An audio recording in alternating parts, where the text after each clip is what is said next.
नमस्कार देवी और सज्जनों, मेरा नाम है मुकुल देव वृक्षपति। आप लोग लाइव टाइम्स टीवी देख रहे हैं और इस समय पर आप लोगों के बीच में हिमाचल की बात लेकर हम हाजिर हैं। हिमाचल की बात, आपका मॉर्निंग बुलेटिन, जिसमें हम आप लोगों को हिमाचल प्रदेश में चल रही सभी गतिविधियों के बारे में बताते हैं, ऐसी सब बातों के बारे में बताते हैं जो आप लोगों को प्रत्यक्ष या प्रत्यक्ष तौर पर हिमाचल प्रदेश में असर डाल सकती है, आपके जीवन पर असर डाल सकती है।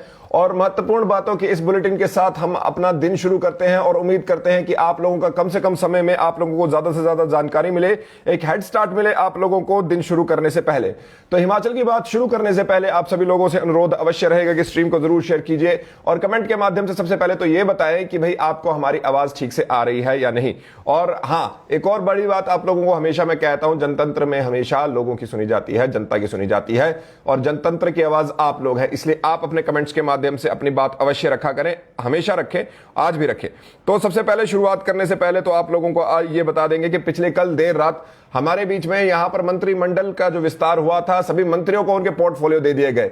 अभी तक ये सारी लिस्ट आप लोगों के पास घूम फिर के आ ही चुकी होगी, नहीं आई होगी तो अब हम बता देंगे। लेकिन उसी के साथ आप लोगों से अनुरोध अवश्य रहेगा कि इस स्ट्रीम को शेयर अवश्य करें, क्योंकि उसी के साथ साथ जो जुड़ी हुई बाकी सब चीजें हैं वो सब भी आप लोगों को यहां पर हम बताएंगे। देखिए, हिमाचल प्रदेश की यदि हम बात करें तो हिमाचल प्रदेश में मंत्रिमंडल का विस्तार पहले तो 1 महीने वही लटका रहा। जब वो मंत्रिमंडल का विस्तार हो गया तो यहां पर अब ये था कि आवंटित होते हुए पद कौन कौन से होंगे, किसको कौन सा मंत्रालय मिलेगा, और सभी अपने मंत्रालय जो फेवरेट मंत्रालय है उनको लेने का यहां पर प्रयास कर रहे थे।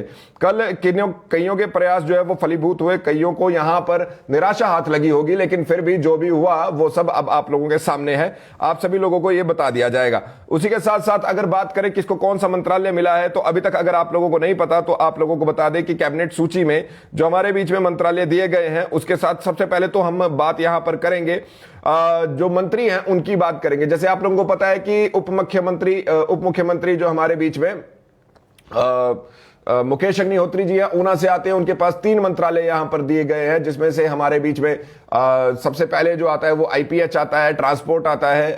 आईपीएच की जगह जल शक्ति अब उसे कहा जाता है, जल शक्ति, ट्रांसपोर्ट और उसके साथ लैंग्वेज एंड कल्चर, उनके पास यहां पर 3 मंत्रालय हैं। उनको छोड़कर जो आगे उनके बाद आते हैं सीनियोरिटी वाइज यदि हम चले तो यहां पर हम लोग बताते हैं आपको कि भाई सबसे पहले हमारे बीच में आएगा जो नाम है, अगर एक एक करके चलते हैं तो हमारे बीच में यहां पर धनीराम शांडिल जी को स्वास्थ्य मंत्रालय दिया गया है, चंद्र कुमार जी को कृषि और हर्षवर्धन चौहान जी को यहां पर उद्योग विभाग का जिम्मा यहां पर सौंपा गया है। इसके साथ साथ ही जगत सिंह नेगी जी को राजस्व विभाग और रोहित ठाकुर जी को शिक्षा विभाग का जिम्मा सौंपा गया है। इसी के साथ साथ अनिरुद्ध सिंह ग्रामीण विकास और विक्रमादित्य सिंह लोक निर्माण विभाग यानी पीडब्ल्यूडी और खेल विभाग यहां पर देखेंगे। तो यहां पर बहुत बड़ी बात है, मुख्यमंत्री के पास यहां पर वित्त, गृह, कार्मिक, योजना, सामान्य प्रशासन और उसके साथ जो भी मंत्रालय किसी को नहीं दिए गए वो सभी मंत्रालय यहां पर मुख्यमंत्री के पास रहने वाले हैं और मुख्यमंत्री उनको उनका जो मुख्यमंत्री के अंदर डायरेक्ट वो यहां पर रहेंगे। आप सभी लोग स्ट्रीम को जरूर शेयर कीजिए और लाइक का बटन लगातार दबाते रहे। और कब से मिलेंगे 1500 वो भी अभी यहां पर बात करेंगे हम। और स्ट्रीम को पहले शेयर कर दीजिए और सभी लोगों तक ये बात पहुंचा दीजिए, उसी के बाद आगे बढ़ते हैं, आपके कमेंट्स को यहां पर जरूर लेना चाहेंगे।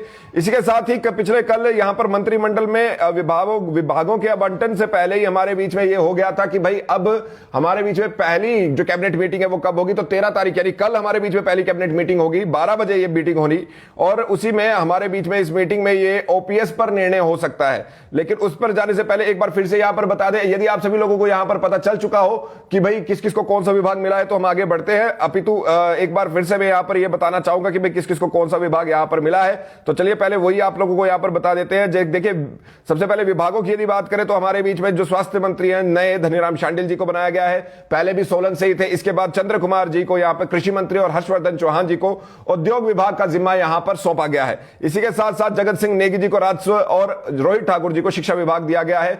अनिरुद्ध सिंह ग्रामीण विकास और विक्रमादित्य सिंह लोक निर्माण विभाग व खेल विभाग यहां पर संभालेंगे। तो महत्वपूर्ण जानकारी शेयर कीजिए सभी के साथ। मुख्यमंत्री जी के पास वित्त, गृह, कार्मिक, योजना, उसके साथ सामान्य प्रशासन सहित जो भी मंत्रियों को यहां पर विभाग नहीं दिए गए वो यहां पर दिए जाएंगे, वो सभी उन्हीं के पास रहेंगे। और उसके साथ उप मुख्यमंत्री जी के पास आप लोगों को पता है जल शक्ति, परिवहन और भाषा एवं संस्कृति विभाग उनके पास यहां पर है। तो आपके हिसाब से जो ये आवंटन हुआ वो सही हुआ, नहीं हुआ, आप यहां पर कमेंट के माध्यम से जरूर बताइए। और और उसके साथ 3 मंत्री पद अभी भी खाली है और ऐसी जो एक ऐसे संकेत दिए जा रहे हैं कि जल्दी वो भरे जाएंगे। तो आपके हिसाब से किनको वहां पर बैठना चाहिए, कौन वो 3 मंत्री होने चाहिए, कौन वो 3 विधायक होने चाहिए जो मंत्री यहां पर बन सकते हो, वो अपने कमेंट के माध्यम से बताएं। इसी के साथ साथ जैसे ही यहां पर मंत्रालय मिला उसके पहले ही वैसे तो यहां पर विक्रमादित्य सिंह और प्रतिभा सिंह जी जो है वो यहां से दिल्ली को रवाना हो गए। हाईकमान का उन्होंने यहां पर थैंक यू करना है और अटकलें तो ये भी हैं कि भाई देखिए कांगड़ा में किसी को मंत्री भी बनवाना है, लेकिन वो तो चलिए अटकलों की बात यहां पर छोड़ देते हैं। ये बोल देते हैं कि भाई हाईकमान का यहां पर उन्होंने धन्यवाद करना है। हाईकमान का धन्यवाद करने के साथ साथ ही यहां पर, और जैसे आप लोगों को जानकारी 19 से राहुल गांधी जो होंगे वो हिमाचल प्रदेश में होंगे, यानी कि यहां पर वो भारत जोड़ो यात्रा का जो हिमाचल का पार्ट है वो 19 तारीख को हमारे बीच में यहां पे शुरू होगा। तो वो जो 19 तारीख को पार्ट शुरू होगा उसके बारे में डिस्कस करने भी वो डिस्कशन वहां पर होगी, ये ऐसी भी उम्मीद है। लेकिन उसी के साथ साथ पहले तो वो एक धन्यवाद करेंगे कि भाई जो आपने यहां पर हमारे लोगों को विभाग आवंटित किया, मेरे बेटे को किए या जो जैसे भी वो रहेगा। दूसरा यहां पर कि जितना जो 19 तारीख को यहां पर यात्रा है उसके बारे में बात होगी। प्रतिभा सिंह जी ने इससे पहले भी ये कहा था कि भाई कांगड़ा को जो यहां पर थोड़ा सा कम मिला है, एक ही मंत्री मिला है, उनके प्रतिनिधित्व की बात मैं यहां पर सुखविंदर सिंह सुक्खू मुख्यमंत्री जी से करूंगी। लेकिन उसी के साथ साथ ये बात यहां पर दिल्ली दरबार में भी हो सकती है। आप इस स्ट्रीम को जरूर शेयर कीजिए और लाइक का बटन लगातार दबाते रहे। आपके उस लाइक के बटन दबाने से और लोगों को भी ये खबर मिल सकती है। और हाँ, कई स्ट्रीम शेयर नहीं कर सकते हो, बड़े बड़े ग्रुप्स में कीजिए। तो ये दो वहां पर प्रतिभा सिंह जी और विक्रमादित्य सिंह जी यहां पर पहुंच चुके हैं हमारे बीच में दिल्ली। और उसी के साथ साथ अब सियासत यहां पर गरमाती रहती है, उसके बारे में मैं कुछ ज्यादा बोलना नहीं चाहता। अटकलें तो चलती रहती है और अटकलों के साथ साथ मेन शायद सिर्फ धन्यवाद करे जा रहे 19 तारीख को होने वाली राहुल गांधी जी की यात्रा के लिए वो यहां पर गए हैं। इसी के साथ साथ अब यहां पर हमारे बीच में कल, जैसे कि मैंने आप लोगों को बताया कि हमारे बीच में पहली कैबिनेट की मीटिंग होगी इस सरकार की, और इस कैबिनेट मीटिंग में बहुत लोगों की बहुत उम्मीदें यहां पर जुड़ी हुई हैं। खासकर बात करें ओपीएस जो हमारे एनपीएससीए वाले हैं उनकी उम्मीदों की बात करें तो उस पर खड़ा उतरने की बहुत ज्यादा यहां पर जरूरत है, क्योंकि उसी एक मुद्दे ने यहां पर भारतीय जनता पार्टी को भी चुनाव हरवा दिया। जो लहर थी, देखिए 37 से 40 हजार का जो ये गैप है ये इंप्लॉइज का ही ज्यादा माना जा रहा है, और कि इंप्लॉइज की वजह से, और ऐसा मैं नहीं कह रहा हूं, ऐसा भारतीय जनता पार्टी के खुद के नेता यहां पर कहते हैं कि भाई हमारी हार जो है वो ओपीएस के कारण हुई है। अगर ओपीएस के कारण, अगर ओपीएस की जगह ओपीएस के बारे में कुछ भी बोला गया होता तो शायद ये हार नहीं होती और मिशन रिपीट हो जाता। लेकिन चलिए, ओपीएस एक बड़ा मुद्दा बनकर आया, उसे भुनाने में यहां पर कांग्रेस कामयाब रही और कांग्रेस ने यहां पर सरकार बनाई, सुक्खू जी यहां पर मुख्यमंत्री बने। और अब वो कैबिनेट मीटिंग 10 दिन में जो होनी थी वो अब 1 महीने बाद हो रही है। कैबिनेट जो विस्तार 10 दिन में हो जाना चाहिए था वो 1 महीने बाद हो गया। लेकिन जो भी हुआ, अंत भला तो सब भला। तो ओपीएस कल बहाल हो सकता है, क्योंकि उन्होंने पहले ही एक वादा किया था 10 गारंटियों में कि पहली कैबिनेट में ओपीएस को बहाल करेंगे। और अब यहां पर कल मुख्यमंत्री उप मुख्यमंत्री के साथ 7 मंत्री यहां पर बैठेंगे और किस तरह से ओपीएस बहाल करनी है उसके प्लान ए और प्लान बी पर यहां पर बात होगी। बागवान मंत्री जो हमारे बीच में हॉर्टिकल्चर मिनिस्ट्री है वो एक्चुअली किसी को नहीं दी गई है, वहां पर जो एग्रीकल्चर मिनिस्ट्री है वो दी गई है। आप इस स्ट्रीम को जरूर शेयर कीजिए और लाइक जरूर कीजिए, और उसी के साथ साथ अपने कमेंट के माध्यम से अपने विचार अवश्य व्यक्त करें। देखिए, सबसे पहले तो मैं ये बता दूं आपको, जैसे कि मैंने आपको बताया कि कल हमारे बीच में 12 बजे ये शिखर सम्मेलन हॉल में ये मीटिंग होनी है, और सचिवालय के शिखर सम्मेलन हॉल में आप लोगों को बता दें कि क्या क्या यहां पर हो सकता है। देखिए, पहली चीज तो सबसे पहली यही है, पहली बैठक में ओपीएस बहाली की बात होती है तो ओपीएस बहाली यहां पर हो सकती है। उसके साथ साथ ही महिलाओं को 1500 रुपए मासिक देने का वादा पूरा करने पर भी यहां पर बात हो सकती है। 1500 रुपए जो महिलाओं को मिलने हैं वो उस पर भी यहां पर हामी जताई जा सकती है कि भाई हाँ वो किया जाएगा।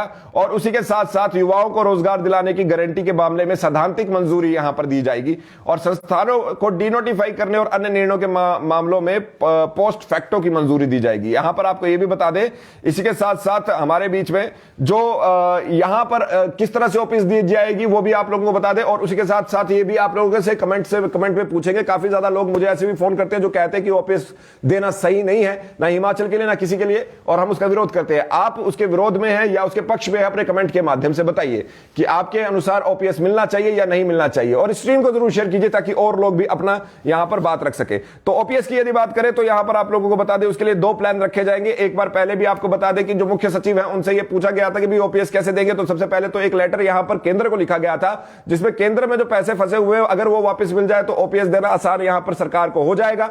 लेकिन सरकार, अगर केंद्र सरकार वो पैसा वापस नहीं दे पाती है, किसी प्रकार से वहां पर कोई कमी पेशी कमोबेशी रह जाती है तो यहां पर एक प्लान बी मुख्य सचिव जी ने कहा था कि हमारे पास है।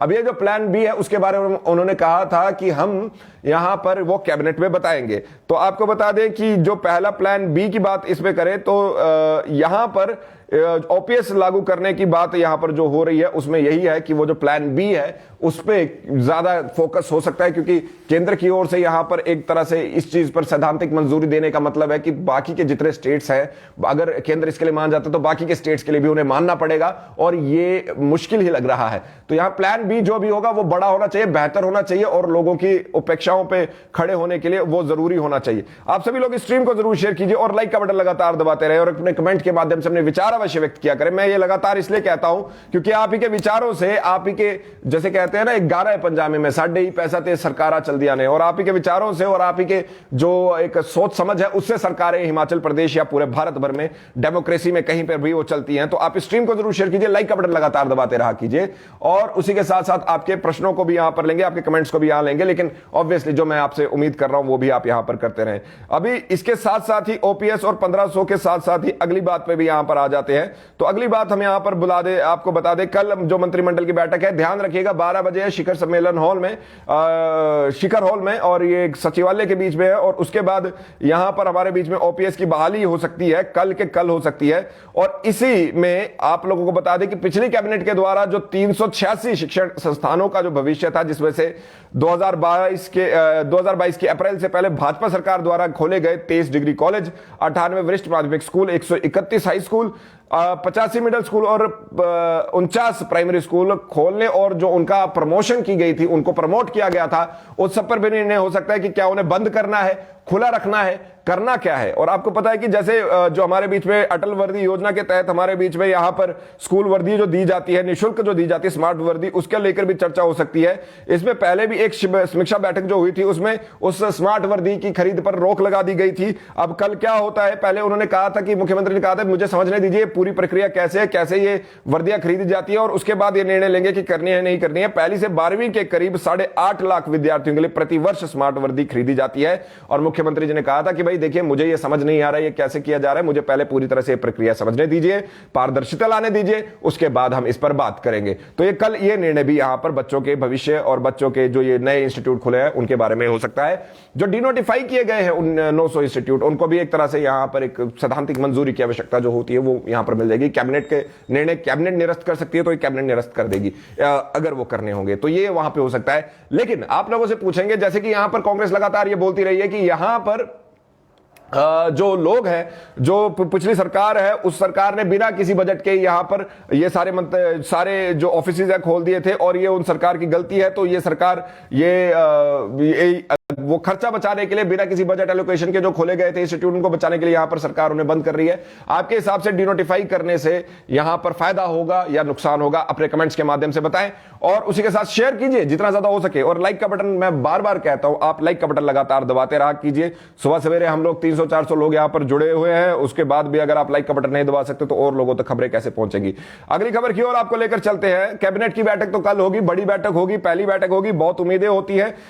कैबिनेट एक्सपेंशन तो छोड़िए, विभागों के आवंटन से पहले मुख्य संसदीय सचिव जो सीपीएस है संजय अवस्थी जी, उनको 3 महकमों से अटैच कर दिया गया था। इनमें से 3 महकमों की सूचना एवं जनसंपर्क विभाग और स्वास्थ्य और लोक निर्माण विभाग से अटैच किया गया है।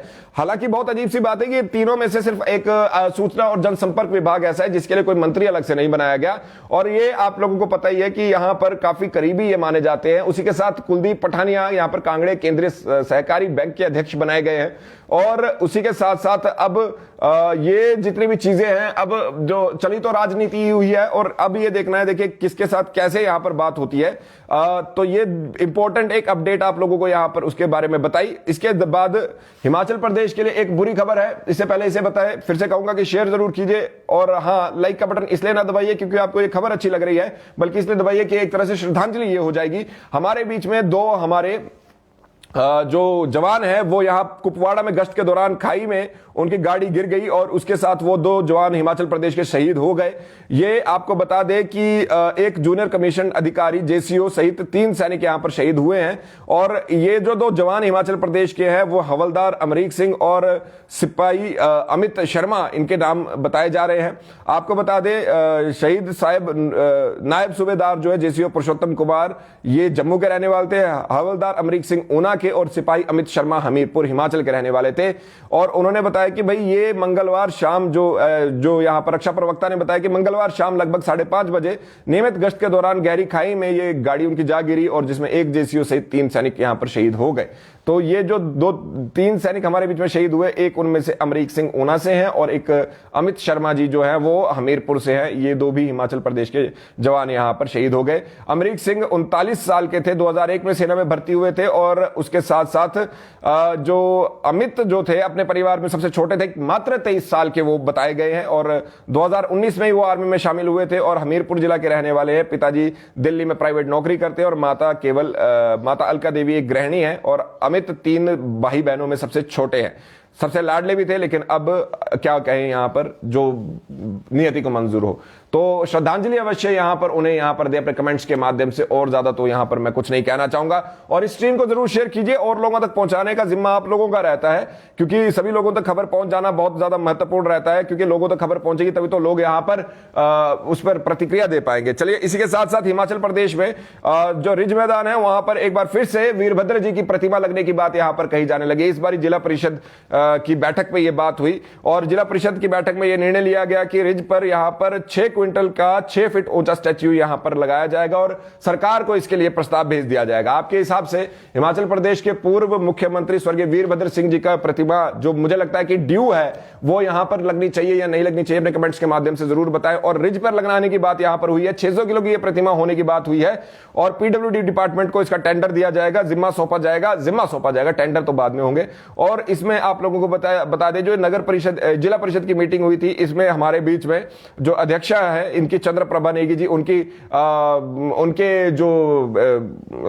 अध्यक्षता में ये मीटिंग हुई और उसमें ये प्रस्ताव भेज दिया गया है और उम्मीद उनको यही है कि जल्द ही यहां पर ये काम शुरू कर दिया जाए। इसी के साथ साथ अगली बात पे अगर आए तो एक सोलन के आसपास एक दामाद ने ससुरालियों पे गोली चला दी और देखिए बोलते हैं कि एक तरह से ये जो एक 2 फैमिली में सामंजस्य बनता है, लेकिन वैसा कुछ यहां पर देखा गया कि इन दोनों परिवारों के बीच में कुछ पुरानी रंजिश थी और यहां पर जो गोली चली है उसके बाद यहां पर ससुर सास और सालियों पर ये गोली चली है। मंगलवार देर शाम को ये हुआ और ये 4 लोग घायल हो गए, जो ससुर सास और 2 सालियां यहां पर थी और उसमें ससुर की हालत गंभीर यहां पर बताई जा रही है, जिनका इलाज आईजीएमसी में चल रहा है। व्यक्ति को गिरफ्तार कर लिया गया है, एक व्यक्ति को गिरफ्तार किया गया है, दामाद मौके से यहां पर फरार पाए गए हैं और उसी के साथ पुरानी रंजिश यहां पर सामने आई है। ये जगह कहां जैसे हुई, ये आपको बता दें कि जो ये सारी बात हुई है पिपलू घाट से थोड़ा आगे पहुंचे तो वहां पर ये काम किया गया, ये कांड, ये घिनौनी बात की गई और अभी तक उम्मीद यही है कि भाई सभी ठीक रहे। हालांकि अभी तक दामाद को पकड़ा गया नहीं पकड़ा गया उसके बारे में अभी फिलहाल के लिए कोई बात नहीं है।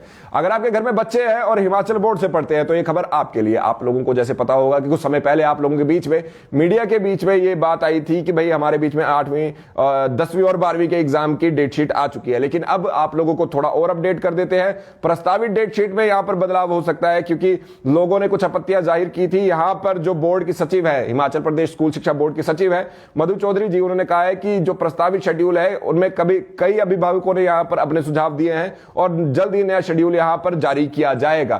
तो याद रखिएगा नई डेट शीट आएगी, पुरानी डेट शीट को संभाल के ना रख लीजिएगा और इस स्ट्रीम को जरूर शेयर कीजिए, लाइक का बटन लगातार दबाते रहे। उसी के साथ अगर आप अग्निवीर बनना चाहते हैं तो 15 जनवरी को मंडी में वो भर्ती परीक्षा उसकी होने वाली है और उसी के साथ साथ हिमाचल प्रदेश के लाहौल स्पीति में लगातार बर्फबारी और ब्लैक आइस फिनोमिना, यानी कि वो जो आइस जम जाती है और उसके बाद स्किड करती है उस पर गाड़ियां, उसकी वजह से हमारे बीच में केलांग मनाली रोड पर इस समय पर सड़कों की आवाजाही जो है, गाड़ियों की आवाजाही अनटिल और unless it's an emergency situation बंद कर दी गई है और एडवाइजरी जारी करते हुए यह कहा गया है कि यहां पर कड़ाके की ठंड और जमी बर्फ तथा फिसलन की स्थिति को ध्यान में रखते हुए सभी प्रकार के वाहनों की आवाजाही पर रोक लगा दी गई है। और सुमित खिमटा जी जो डीसी है लाहौल स्पीति, उन्होंने यह आदेश भी निकाला है और यह ध्यान दीजिए जो भी वहां पर गए हो, आपके भी मित्र गए हो और आपके मित्र कहीं फंस ना जाए तो उसके लिए उनको बता दें कि जिला लाहौल स्पीति को जो नंबर है आपातकाल स्थिति में वो है 9459461355 01900202509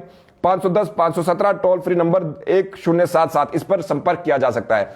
देवी और सज्जनों, मेरा नाम है मुकुल देव रक्षपति। आप मुझे फेसबुक, इंस्टाग्राम, ट्विटर पे फॉलो कर सकते हैं। फॉलो करने के बाद इस वीडियो स्ट्रीम को जरूर शेयर कीजिए और हां, इस वीडियो को जितना ज्यादा हो सके लाइक करें और कमेंट के माध्यम से अपने विचार अवश्य व्यक्त करें।